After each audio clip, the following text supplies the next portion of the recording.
Hello everyone, my name is Keely. Welcome to my channel. Welcome back if you've been here before. Today I am so excited to start this reading vlog. So I am doing a water horror reading vlog, and this is something I've been wanting to do for probably over a year. I got this video from Gabby Reads. This is the video I first watched on her channel, and I believe she uploaded it a year ago or so, maybe less, maybe more, something like that. And I was like, yes, water horror is my favorite subgenre of horror. And as soon as I watched that video from her, I subscribed, and I love her channel. And water horror is truly something that freaks me out. I don't like water, and it is the only thing that can make me scared. So reading it in a book is like so much fun because I just want something to scare me because I don't get scared easily. So I'm going to be reading 3 books for this vlog.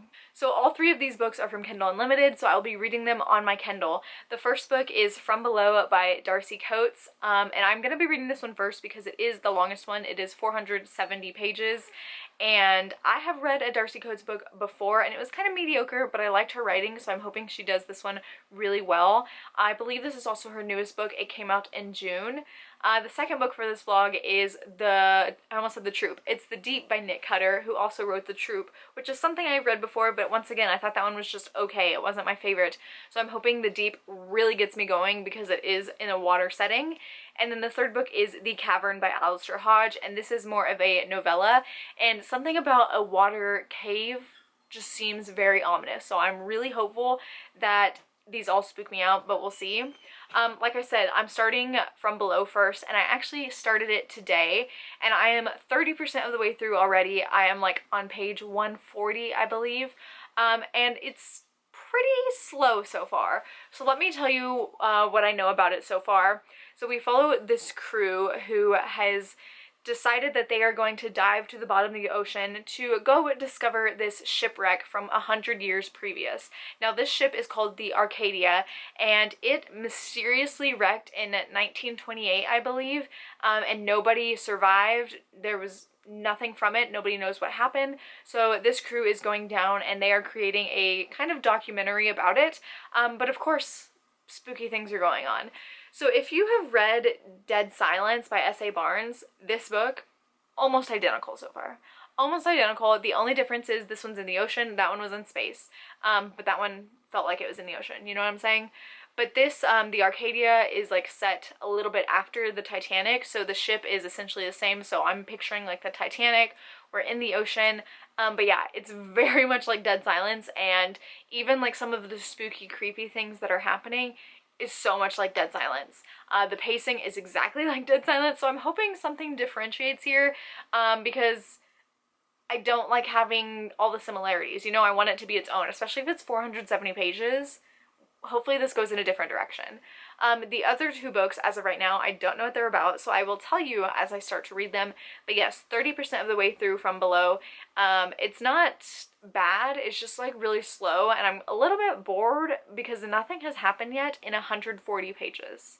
So we're 30% in, and like nothing's happened. They did find like one body, and they were surprised. Like, why were they surprised? It's a shipwreck. What did you expect to happen? But yeah, by the way, this is not going to have any spoilers in it.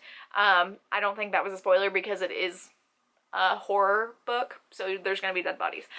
But yeah, so that is it for this update right now. I will update you maybe when I'm halfway through From Below, and we'll see what happens. Alright, I wasn't sure if I was going to update you yet, but I told you I would update when I'm 50% of the way through, so I am now 50% of the way through From Below, and like I said, I wasn't sure I was going to update you because my thoughts have not changed. This book is so boring. Like, nothing has happened. This book is very boring. There are no vibes that I'm feeling. Like, there's no atmosphere that I'm feeling. Like, I am just waiting for something to happen. And this book is 470 pages. It is way too long. Yes, it's just boring. So I'll update you if something happens or when I finish. But hopefully it turns around. We still have like 230 pages left. There's so much time to hopefully become good, but I'm not hopeful. I am here to tell you that I finally finished From Below by Darcy Coates, and I am so glad that this book is over. 470 pages of nothing. It was way too long, and it might have been more interesting if it wasn't this long. Like maybe if it was like 300 pages. I'm serious. It was so long, and I usually don't say that about books where I'm like, oh, this was too long. No, this one was way too long. It was so unnecessary. There were so many words in this book that just should have been taken out. I was so incredibly bored the entire time reading this that by the time the action actually like started happening 65% of the way through, I did not care because I did not connect to anyone. I was not feeling like all the spooky vibes. I could not connect to what she was saying at all. I just did not care, and there was no like suspense for me because I didn't care what happened to anybody. Yeah, it was just too little, too late for me. So I'm giving it 2 stars. The reason why it's not a 1 star is because I didn't DNF it, because usually I would DNF a book like this, but there was still something that was like, just finish it, just finish it. So I'm giving it 2 stars, and I'm wondering if I should keep continuing with Darcy Coates. She has so many books out there, and they always sound interesting, but I haven't been like too thrilled with either of the books I've read from her. But yeah, From Below, 2 stars, not a good start. But because of that one, I'm going to start the book that I'm most excited and the most hopeful for out of these 3, and that is The Cavern by Alistair Hodge. And this one's also short. It's 185 pages, so I can't say that this one's too long, hopefully. I mean, that'll be really bad if it's 185 pages and I'm still like, that was too long. But yeah, I don't know why, but I feel the most hopeful about this one. But we'll see. I'll let you know, and hopefully I can start it and finish it tomorrow. Alright, so I just got home from work, and today I started The Cavern by Alistair Hodge, and I made it 57% of the way through, so I read about 100 pages. Honestly, I thought this was actually reading kind of slow. Not that it was necessarily slow paced, but I thought I would have finished it in the time that I was reading, but I was reading so much slower for some reason. So let me tell you what this is about. So this is actually an Australian novel, and it is set in a very small town in Australia. That's another thing. This book so far has mainly been out of the water. We haven't gotten a ton of water horror.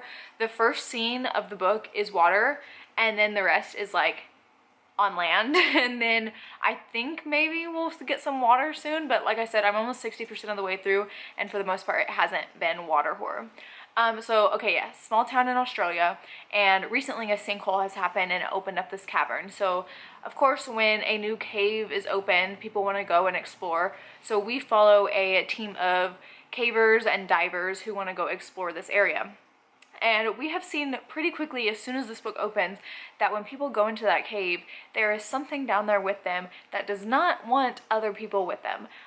There is a monster down there. Essentially, this is a monster horror more so than water horror, but I'm still going to include in this vlog because I've already started this, you know, it's already a thing, and hopefully water horror will be introduced. As of right now, I really don't care about any of the characters, but it's not like I hate them. I just don't care about them. There were some slow parts like right in the middle, but like I said, the beginning, it hits you right out the gate with like blood and gore, and I really liked that. So I think that's why I was a little disappointed when that stepped back for a little bit, because we did see that so quickly. I thought like we were gonna be head first in all of it for a little bit. But of course they had to explain the backstory, and you know, plot gets in there. Sometimes I'm one of those people that it's like, I just want gore, no plot. And this one has gore and then plot, and then we're getting back to the gore right now. So the part that I'm at, we're starting to see more of the blood and everything. So the ending, I feel like it's going to be really big and really huge, and hopefully there's more water involved because, like I said, there's barely any water so far. But yeah, I'm enjoying it. It's not going to be my favorite book, but yeah, definitely better than From Below, by far. Alright, I just finished The Cavern by Alistair Hodge, and like I was saying yesterday, this one was taking me longer to read than I anticipated because it is a short book. And so that kind of hindered my enjoyment a little bit because I felt like it was taking so long to read it. There was plenty of gore in this. This was one of the most gory books that I've ever read, which is great because I'm always looking for more gore in my books, so I love that aspect. But there was just some kind of disconnect between me and the characters for some reason. I really didn't care what was happening to them. It was definitely interesting when it was gory, but there was some slow parts too, which is hard when it's such a short book and like there are slower parts, but the fast-paced parts were so fast-paced. Like, I don't know, there wasn't a good balance, I guess. And also, this barely took place in the water. Like I was saying yesterday, It was mainly in a cave rather than in the water. There were some water and diving scenes. There was actually one scene where they were diving and they were swimming through a very small hole, and it just made me feel claustrophobic, and that is what I want from water horror. I want to feel like scared and claustrophobic and like I can't breathe, and I had that a little bit, but ultimately I'm gonna give this one 3 out of 5 stars. I definitely liked it better than From Below, but still not something I think is gonna stick with me. So later today I'm going to start The Deep by Nick Cutter, and I am worried about this one because The Troop was slow for me, and since these 2 books that I'm already reading in this vlog have been a little bit slower, hopefully this one's not slow, but I looked and I'm pretty sure it has short chapters, which will hopefully make it feel faster paced, but we'll see, and I will update you when I am reading that. Okay, so I am now about, I think, like 46% of the way through The Deep by Nick Cutter, so almost halfway, about 200 pages in, and so far I am liking it the best out of all of them. So this is set in a world where there's this epidemic going on across the world called the Gets. It's short for like forget, the Gets. It slowly takes over people and they just slowly start forgetting little things here and there, and then they slowly forget how to live and they eventually die from it. And so we follow this man named Luke, and his brother is a really famous, like, smart scientist, and there has recently been a discovery that there is something at the bottom of the ocean that could cure the Gets. Now this is not just the bottom of the ocean, of course, it's in the Mariana Trench. It is in the deepest part of the ocean. And so Luke has been called to go down and see his brother because something is going on and things are not right. So like I said, I'm really enjoying this one. So this is broken up into several parts. So the first part was about 15% of the way through, and that was kind of introducing the world and the Gets and the disease and what it is and what happens to the person. And then in part 2, we see Luke kind of get to Guam, meet the crew, and figure out why he's going down there. And then in part 3, we get to see the descent. So part 3 is wholly the descent, which I feel like is the creepiest part so far because they are just descending into this deep dark ocean. And then I think I'm in part 4 right now, which is the Trieste, which actually no, I'm in part 5 I think. But part 4 is the Trieste, which is the space station that they've built at the bottom of the ocean that his brother works in. And so there are some creepy, weird scientific things going on.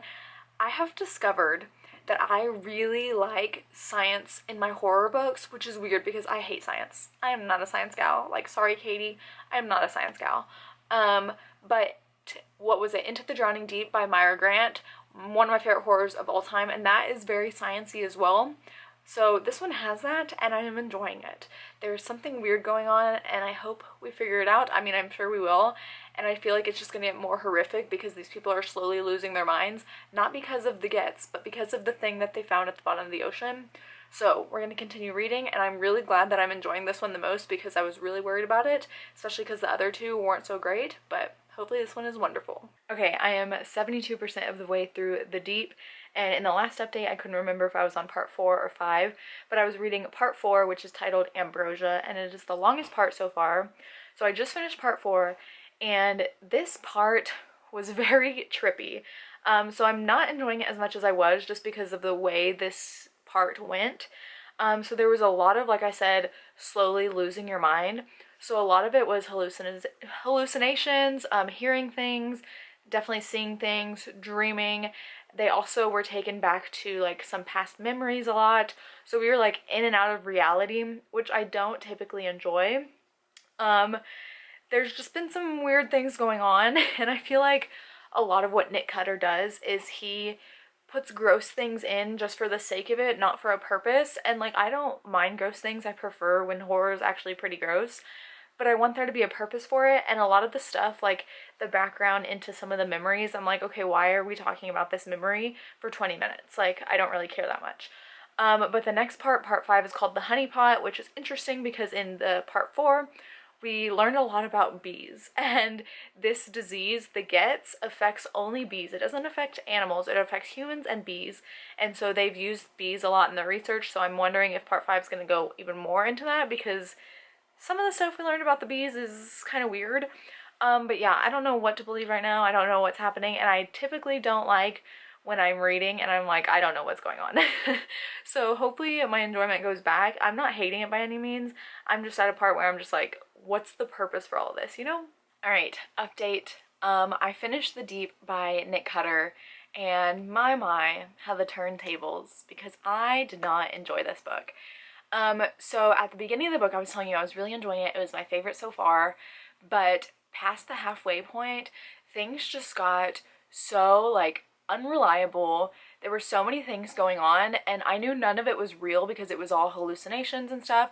And so I was like, what's the purpose for this? Like, it felt like there was no purpose for the whole story or for what was happening. It was just like gore for the sake of being gory, and there was no point to it.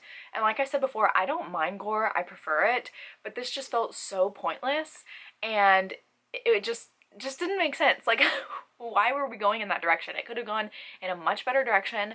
Also the fact that we were like in a station at the bottom of the ocean, I kept forgetting like we were in the ocean. It just felt like we were in this building and we couldn't get out, and then I would be like, oh yeah, it's because they're deep in the ocean. Also, Nick Cutter really likes to do animal cruelty for no reason. I mean, there is never a reason in my opinion for animal cruelty, unless it's like a serial killer book, but this was not. And I've read 2 of his books so far, and both of them have had really brutal animal cruelty scenes or animal death scenes, and I just don't see why. I don't understand. But yes, so I ended up giving this one 2 out of 5 stars. And I'm gonna wrap up this video because that is the last book for this video. So surprise, surprise, the book I enjoyed the most was The Cavern, which I gave 3 stars. And then after that, oh, I don't know, because From Below was so boring, but The Deep just made me angry because I was enjoying it so much, and then I wasn't. So those, I guess, I'm gonna have to say The Deep, just because the first half I really enjoyed, and From Below I was like so bored the whole time. But yeah, this was not a great reading week. My highest rating was 3 stars, and then I had 2 stars, so not great. But if you have any other water horror that you recommend, let me know. Into the Drowning Deep is one of my favorite horror books of all time, if not my favorite horror book, and I'm like, is it because it was water? Yeah, because that's the only thing that freaks me out. So I just need to find another good water horror book. But if you have made it this far in the video, go ahead and leave, of course, the water emoji to let me know that you're still here. But that is it for this video. Thank you so much for watching. As always, all my social media links will be down below, and I will see you next time. Bye!